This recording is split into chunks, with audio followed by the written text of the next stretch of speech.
On September 5, 2017, 31-year-old Laura Wallen was reported missing by her family. Laura was a teacher at Wilde Lake High School in Howard County. She loved her job and worked hard at it. She had spent several weeks preparing the work for her classroom in the run-up to the start of the new school year. So when she didn't show up on the first day of the 2017 school term, everyone knew something was wrong. When police carried out a welfare check at her home in Olney, Maryland, there was no sign of her, but there was also no indication that she had been harmed or come into danger. Nothing seemed like it was out of place. There was even more reason to be concerned about her disappearance, though, because Laura was 4 months pregnant. Police decided to reach out to her boyfriend, Tyler Tessier, and he told them he didn't know where Laura was either. But something was off, because Tyler didn't really seem too concerned that his girlfriend was missing. A search began for her. Everyone was helping out. Even Laura's students from her high school were heavily involved. The volunteers focused on the area around Howard and Montgomery counties. They handed out flyers and put up missing person posters. To help find a beloved teacher. Let them know we feeling this just as much as them, bro. Saquon Maxwell says he had Laura Wallen as a teacher, but says she's much more than that to so many people. She's always willing to put her students first, so I know if one of us was in this situation, she would have been head on, attacking it and in the streets just like we are. He says he organized a meeting at Wilde Lake High School where Wallen teaches on Saturday. A group of about 20 met up, got a stack of flyers, and hit the streets in Columbia. Police soon found Laura's 2011 black Ford Escape parked in a gated apartment complex in Columbia, which was across from the high school where she worked. Tyler and Laura's parents took part in a televised news conference so that they could appeal for information and offer a reward. Tyler spoke at the news conference and told reporters that he knew Laura for around 10 years. He appealed directly to Laura. Laura, if you're listening, it doesn't matter what's happened. It doesn't matter what type of trouble. There's nothing we can't fix together. Myself and your family. But while Tyler was pleading with the public to provide any information they might have in relation to the whereabouts of Laura, police and Laura's family believed they already knew who was responsible for her disappearance, and they believed that that person was Tyler. There's so many people that miss you. There's so many people that were out. We haven't slept. We haven't eaten. We're just looking, and we're praying that you're safe. And I'm asking to just let us know that you're safe.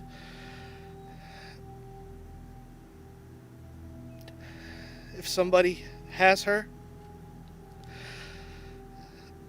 please understand that you've taken away a huge person in so many people's lives. Friends and family and students that she has. I know what she means to me. I know what she means to everybody else. And we just want to know if she's okay. We just want her back. She was super excited for start of the school year. I know she had talked to her principal and her teachers, like her coworkers, about her being pregnant and how excited she was. And police believed that Tyler may have been involved in Laura's disappearance due to inconsistencies in some of the information he provided to the police. And the fact they allowed him to speak at the news conference was a calculated decision, one that the family approved of, so that they could try to get more information. I mean, I think leading up to the weekend that she's missing, I mean, I don't believe anybody has any inclination to think that something was wrong or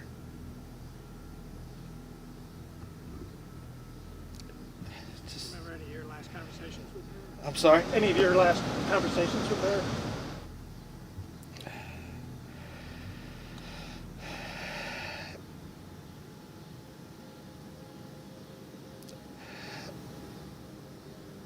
I don't know where she is. That's all. I don't know.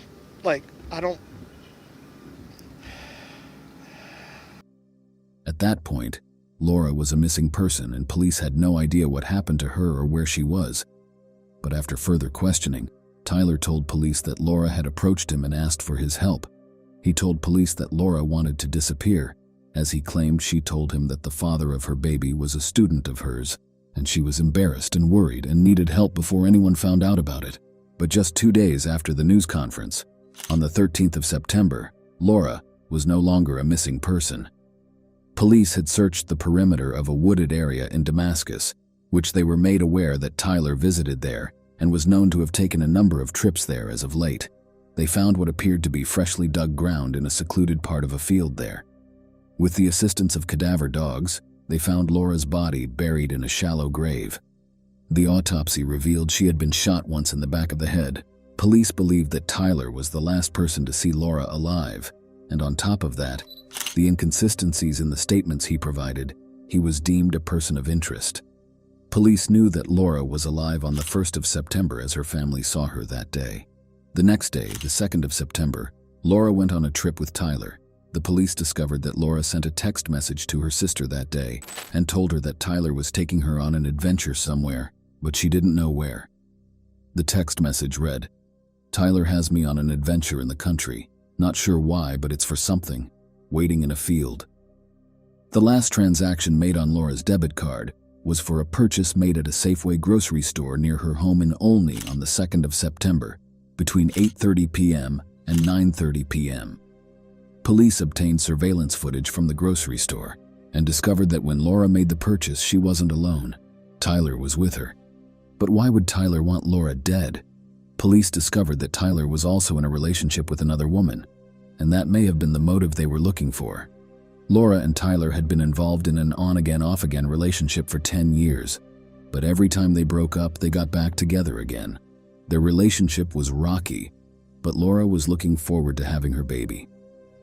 Despite the account that Tyler gave to police stating that Laura was pregnant with a student's baby, the baby was actually Tyler's, and he knew it.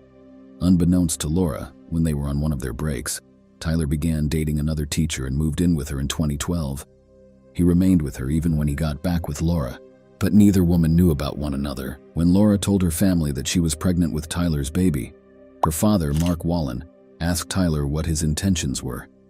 He was aware of their on-again, off-again relationship, and there were rumors that there was another woman at one point. Tyler assured Mark that he would look after Laura. He showed him an engagement ring and said that he planned to propose to Laura, and told him that he had not seen the other woman in 2 years. Police later found out that the ring Tyler showed Mark was later used by Tyler to propose to the other woman, not Laura.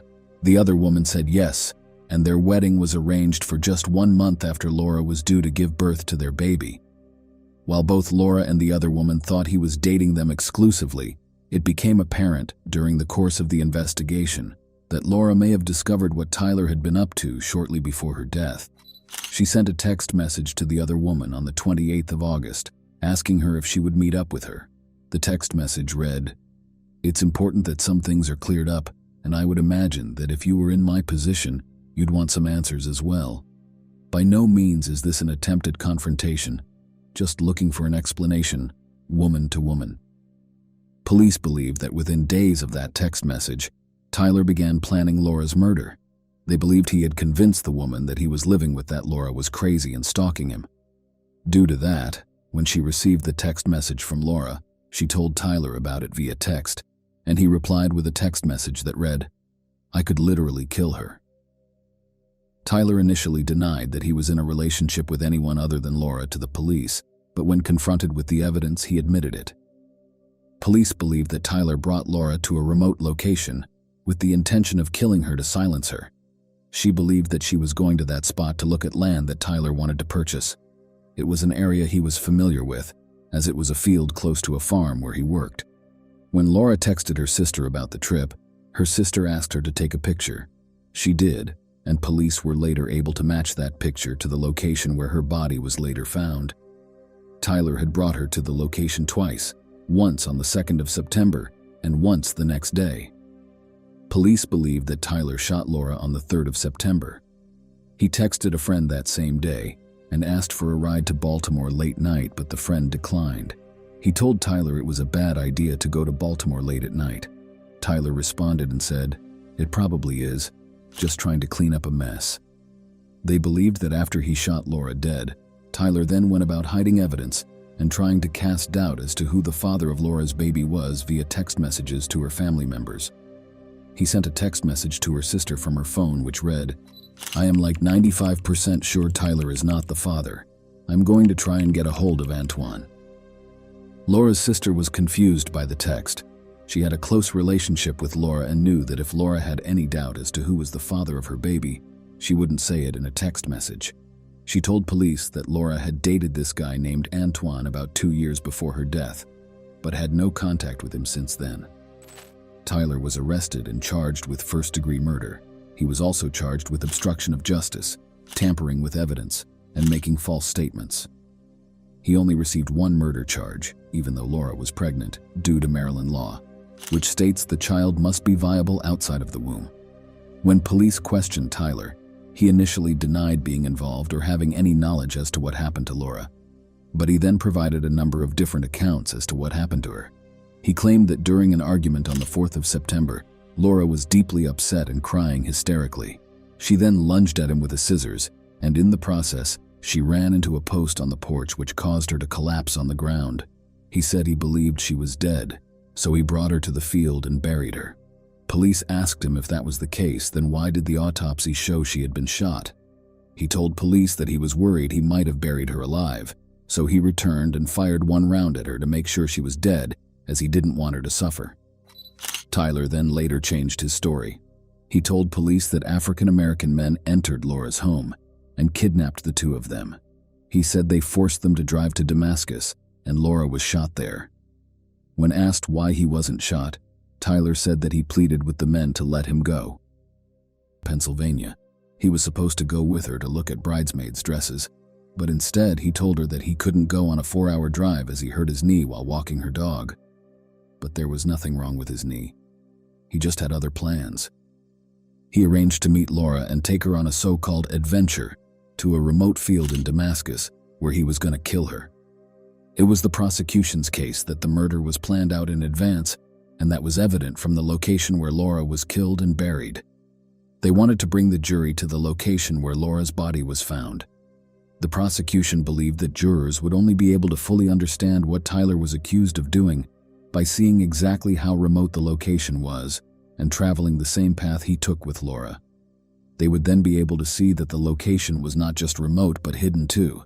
It would also show, they argued, and that the murder was a premeditated one. The prosecution were prepared to call witnesses. One such witness was one of Tyler's friends who claimed that he contacted him and asked him to give him a ride from the apartment complex in Columbia, where Laura's car was later found parked. It was alleged that Tyler asked the friend to lie to police if they ever asked him about picking him up from that apartment complex. Prosecutors were seeking a sentence of life in prison without the possibility of parole if Tyler was convicted. But the prosecution would never get the chance to outline and prove their case before a jury. On the 6th of September 2018, at 5 a.m., just hours before opening statements were to begin in Tyler's trial, Tyler's body was found in his cell. He hung himself inside his jail cell at the Montgomery County Correctional Facility in Rockville, Maryland.